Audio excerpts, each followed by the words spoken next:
Reading for January 17th. Science of Mind, A Philosophy of Faith, A Way of Life by Ernest Holmes.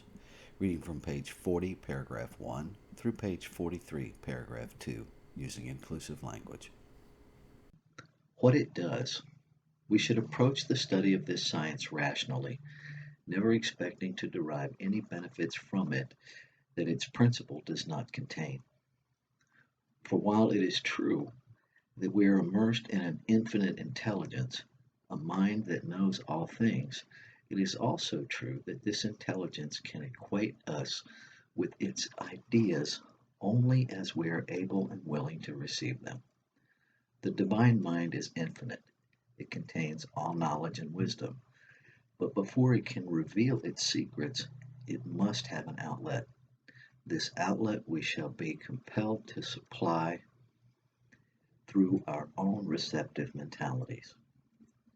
All invention, art, literature, government, law, and wisdom that has come to the race has been given to it through those who have deeply penetrated the secrets of nature and the mind of God. Perhaps the simplest way to state the proposition is to say that we are surrounded by a mind or intelligence that knows everything, that the potential knowledge of all things exists in this mind, that the abstract essence of beauty, truth, and wisdom coexist in the mind of the universe, that we also exist in it and draw from it. But what we draw from it must draw from the channel of our own minds. A unity must be established and a conscious connection must be made before we can derive the benefits which the greater mind is willing to reveal or impart to us. The Spirit can give us only what we can take. It imparts of itself only as we partake of its nature. It can tell us only what we can understand. The infinite knowingness becomes our wisdom only in such degree as we embody its intelligence. It has been said that we can know God only insofar as we become God. This is a far-reaching thought and should be carefully scrutinized. It is to be taken figuratively and not too literally, for we cannot really become God, but we can and do partake of the divine nature, and the universal does personify itself through us in varying degrees according to our receptivity to it. The universal impersonal. The universe is impersonal. It gives alike to all. It is no respecter of persons. It values each alike. Its nature is to impart, ours to receive.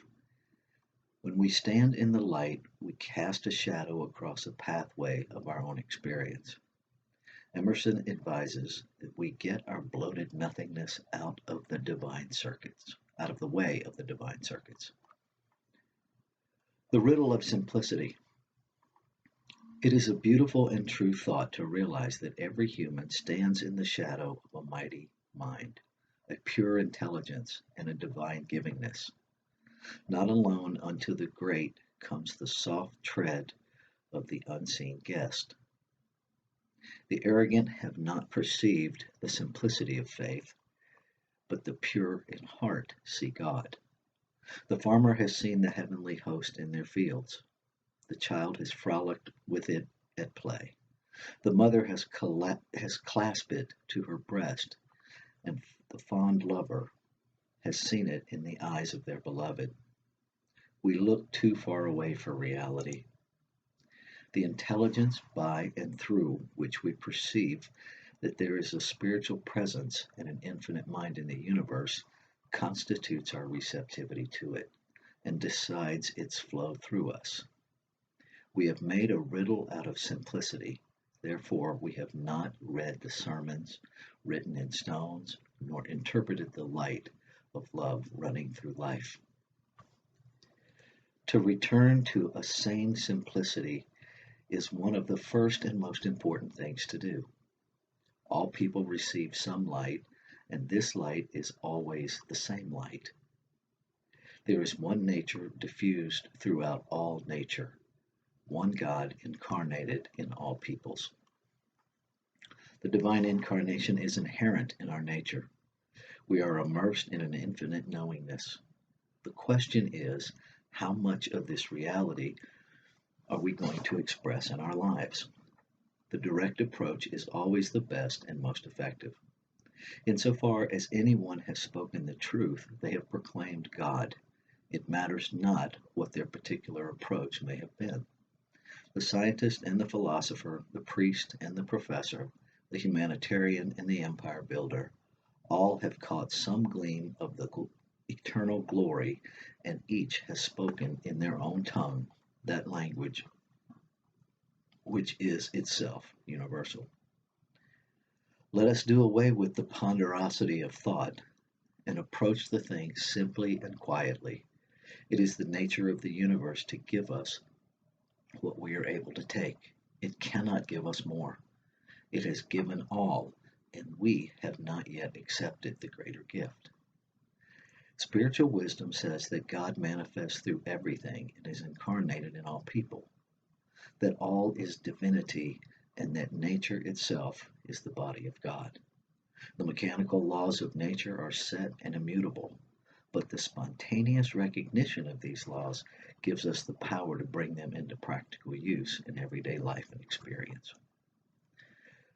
We have a dual unity, law and order, spontaneous choice, volition, conscious action, and automatic reaction. The laws of the universe are to be trusted, but we must come to understand them before we can use them. Once understood, any law is available and is impersonally responsive to each and all alike. Love rules through law. An intelligent study of the teachings of science of mind, we come to understand that all is love and yet all is law. Love rules through law. Love is the divine givingness. Law is the way. Love is spontaneous. Law is impersonal. We should study the nature of reality with this in mind. And in this way, we shall avoid two grave mistakes, either viewing life as made up of only mechanical laws, or viewing it made up only of spontaneous action, irrespective of law and order. As we gain the broader viewpoint, we shall see that life must contain two fundamental characteristics. We shall see that there is an infinite spirit operating through an infinite and immutable law. In this, cosmos and not chaos finds an eternal existence in reality. Love points the way, and law makes the way possible.